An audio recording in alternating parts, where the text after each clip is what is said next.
मित्रों, कल हाथरस जनपद के सिकंदराबाद तहसील के गांव में एक दुखद और दर्दनाक घटना अपराह्न में घटित हुई।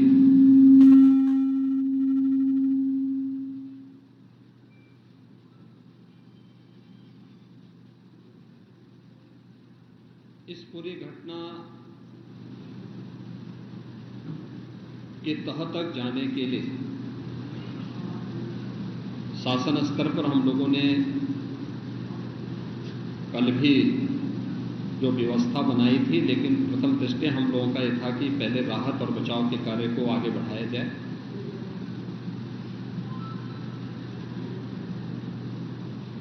इस पूरी जो अभी हादसा है, इस हादसे में 121 श्रद्धालुओं की मृत्यु हुई, जो उत्तर प्रदेश के साथ साथ हरियाणा, राजस्थान और मध्य प्रदेश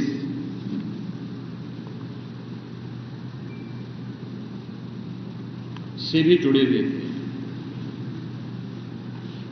उत्तर प्रदेश में हाथरस, बदायूं, कासगंज, अलीगढ़, एटा, ललितपुर, शाहजहांपुर, आगरा, फिरोजाबाद, गौतम बुद्ध नगर, मथुरा, औरैया, बुलंदशहर, पीलीभीत, संभल और लखीमपुर खीरी, इन 16 जनपदों के भी कुछ श्रद्धालु जन थे जो इस हादसे के शिकार हुए हैं।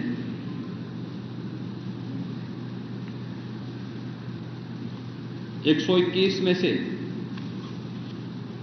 6 मृतक ऐसे थे जो अन्य राज्यों से थे, जिनमें ग्वालियर मध्य प्रदेश से 1 थे, हरियाणा से 4 थे और राजस्थान से 1 थे।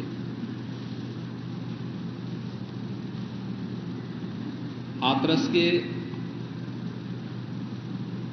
जिला हॉस्पिटल में मैंने जो घायल हैं, 31 ऐसे घायल हैं जो हाथरस, अलीगढ़, एटा और आगरा के हॉस्पिटल में जिनका उपचार चल रहा है, और उसमें लगभग सभी आउट ऑफ डेंजर है।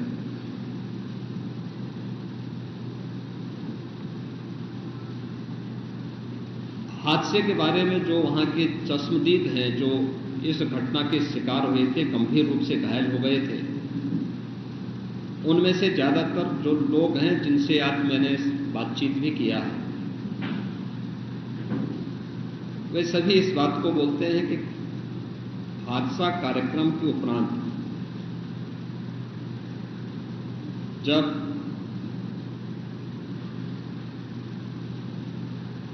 इस कार्यक्रम में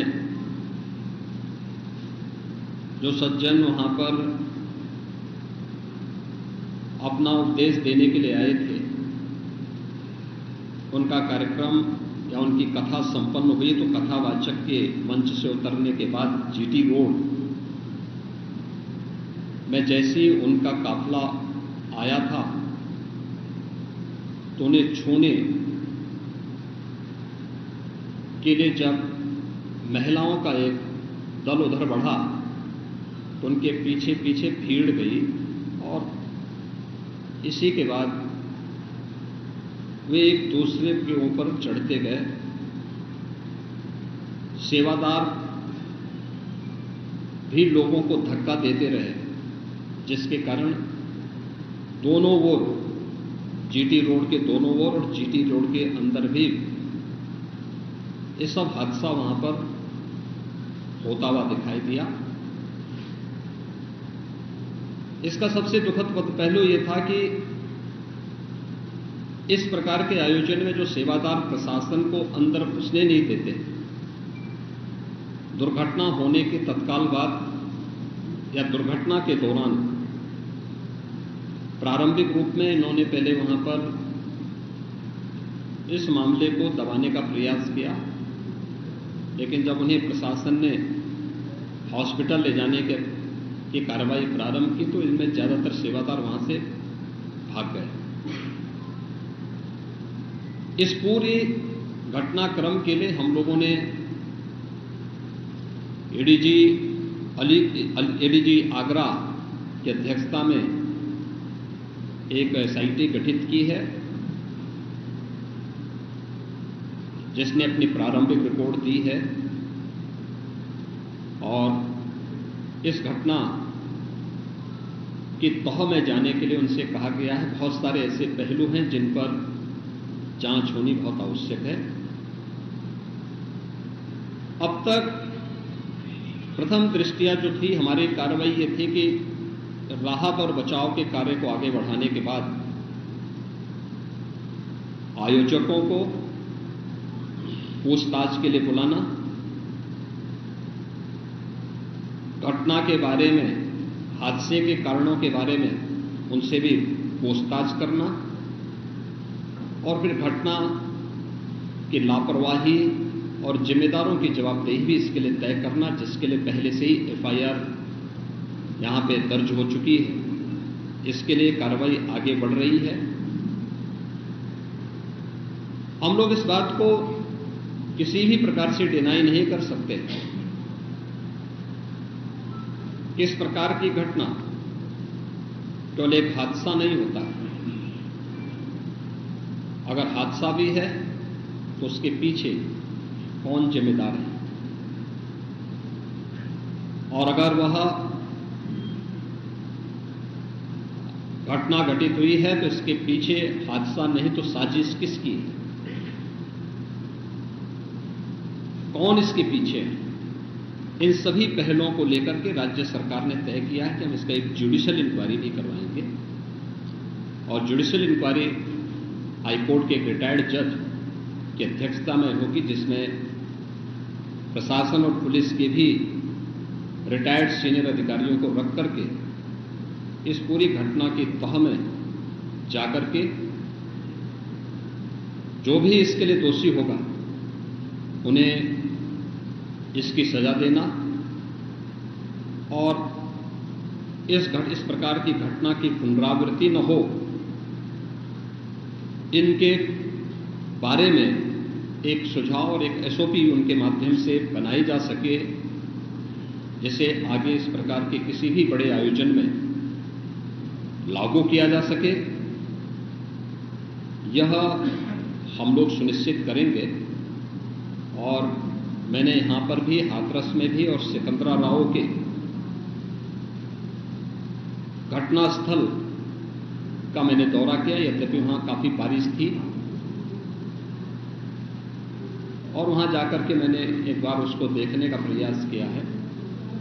यद्यपि प्रशासन ने पहले से इसके मैप भी बना के तैयार किए थे, वो भेजे भी थे, लेकिन हादसे के कारणों की प्रारंभिक व्यवस्था देखी जा सके इसको देखने के लिए वहां पर मैं स्वयं गया था। और हमारे 3 मंत्री यहां पर कल से ही कैंप कर रहे थे। मुख्य सचिव और पुलिस महानिदेशक भी यहां पर कल से ही कैंप कर रहे हैं।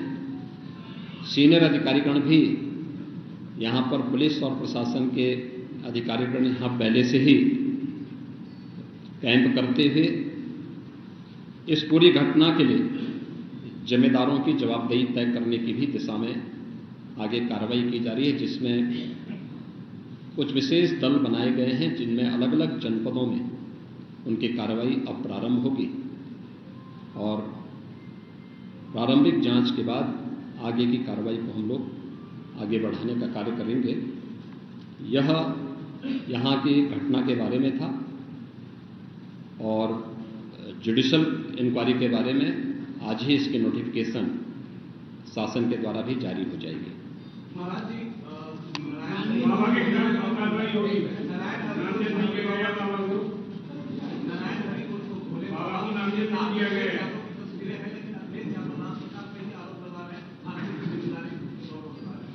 देखिए, कुछ लोगों की एक प्रवृत्ति होती है कि इस प्रकार के दुखद और दर्दनाक घटनाओं में भी वे राजनीति ढूंढते हैं, और ऐसे लोगों की ये फितरत है कि चोरी भी और सीना चोरी भी। यह हर व्यक्ति जानता है कि सज्जन के फोटो किसके साथ में है, उनके राजनीतिक संबंध किन के साथ जुड़े हुए हैं। तो स्वाभाविक रूप से आप लोगों ने इस बात को देखा होगा कि पिछले दिनों रैलियों के दौरान इस प्रकार की भगदड़ कहाँ मचती थी और कौन इसके पीछे थे, और मुझे लगता है उसकी तह में जाना आवश्यक है। जो लोग निर्दोष लोगों के जीवन के साथ खिलवाड़ करते हैं और उनकी जवाबदेही भी इसके साथ तय होगी।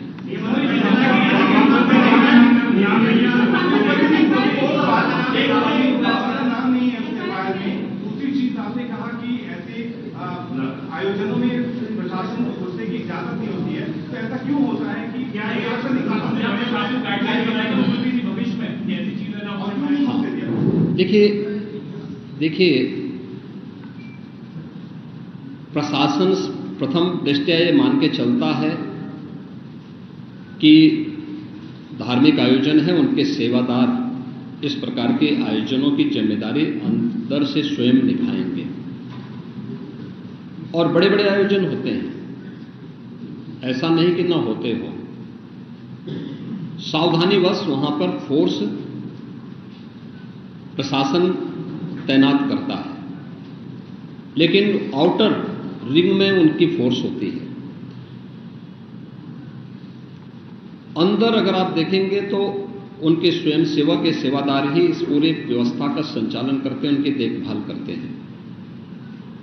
और जहां पे भीड़ अनुशासित होती है, धार्मिक और आध्यात्मिक श्रद्धा भाव के साथ लोग जहां आते हैं, वहां पर भीड़ अनुशासित भी रहती है। लेकिन जब वही कार्यक्रम निहित स्वार्थी तत्वों के हाथों का खिलौना बन जाता है, तो वह अनुशासनहीनता का नजारा वहां पर भी देखने को मिलता है। और इसका शिकार अंततः वह निर्दोष व्यक्ति होता है जो धार्मिक श्रद्धा के साथ उस आयोजन में भागीदार बनता है, क्योंकि उसको तो साजिश के बारे में पता नहीं होता है और वह अपनी उस श्रद्धा भाव के साथ आता है। लेकिन साजिश करने वाले लोग अपनी साजिश करके फिर वहां से चुपचाप खिसकने का प्रयास भी करते हैं। होना ये चाहिए था कि अगर हादसा था तो सेवादारों को वहां पर इस पूरी घटना को पहले तो अपनी व्यवस्था को सुदृढ़ करना चाहिए था, और अगर सुदृढ़ नहीं कर पा रहे थे तो प्रशासन का सपोर्ट लेकर के हादसे के शिकार लोगों को हॉस्पिटल पहुंचाने की व्यवस्था करनी चाहिए थी, उपचार की व्यवस्था करनी चाहिए थी।